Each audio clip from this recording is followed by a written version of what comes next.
President, I'd like to just say a few words about what we're going through and what we're experiencing. I can only give you my experiences back home in West Virginia. I've been on conference calls because we're social distancing, as we all are. And I've talked to the Nurses Association, the Medical Association. I've spoken to the Hospital Association. The main concern that we have right now is our medical providership being stable enough, being protected enough so that they can continue to take care of us if need be. And right now they're scared to death. They're not getting the protective equipment they need. They don't have the personal protection equipment such as the mask or the shields or the gowns and all of the equipment that a first responder or a medical provider should have. And that's what we're fighting for right now. Also, we have rural hospitals, rural clinics throughout all of America. West Virginia is mostly all rural. So with that being said, they're all scared to death. They're not going to have the finances to stay afloat. Now, the proposal that we have right now that they're working on, both sides are working on, it's adequately insufficient. And Mitch McConnell's proposal, it falls short of delivering the protection that the medical providerships need.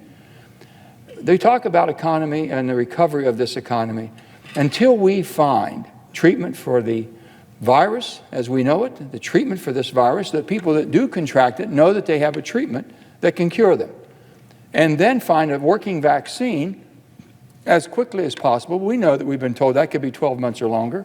So the treatment is the most important thing. Protecting our healthcare workers is the most important thing. Keeping our hospitals and clinics and all medical providers vibrant right now and be able to survive this economic downturn, that is the first and foremost thing. And it's the thing that didn't get the attention that we needed. So I'm hoping between now, before we vote at 6 o'clock, that the two sides can come together.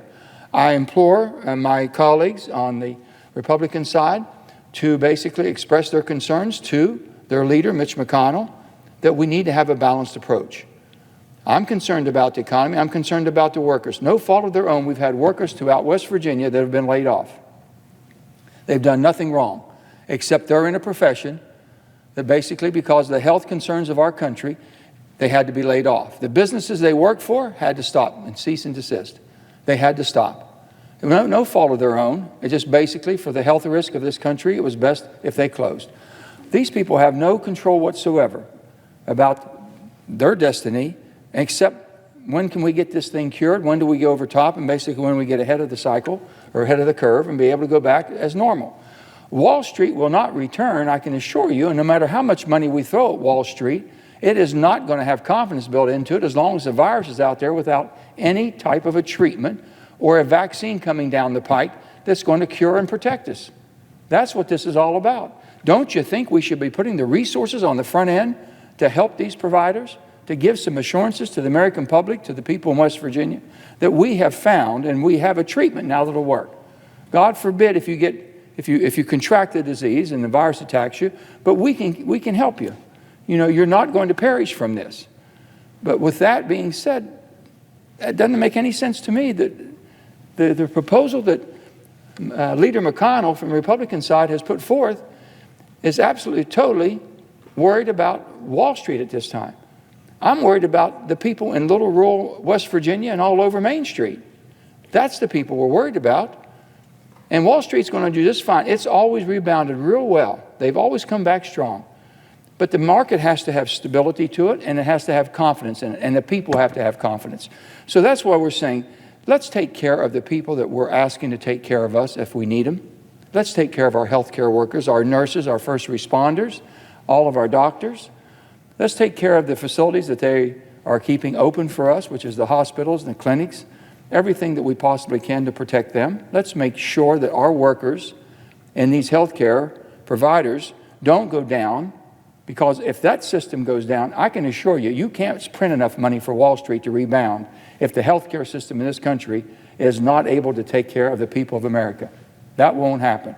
And if West Virginians can't count on their hospitals and clinics to take care of them, and if the workers who work there, the nurses and all the different people that work within that system aren't able to go to work because they might have contracted the virus, we've done nothing special to help them with their child care and everything else because they'll be working extraordinary hours. This is where our emphasis should be right today. This is what we should be talking about. Yet we're miles apart now because Wall Street is not maybe taken care of to the likes of what they would like. I can't understand it at all. I really don't. I want them to succeed, and they will succeed. I want them to have a generous loan program, not a gift, but a loan program. And I want to make sure that people that have lost their jobs in the business, that have closed down, no fault of their own, have the backing of this great country of ours and the government right here. That's who I'm worried about. And this proposal that's on the table today does not do that. If we had to vote today, at this time, I would have voted no, not to proceed. We'll stay here all night long. They're worried about what happens when the markets open in the morning. We'll work around the clock. I'm fine. I can stay here until 7, 8 o'clock in the morning. We can all work around the clock. But there has to be a balanced approach and putting health care first. Thank you, Mr. President.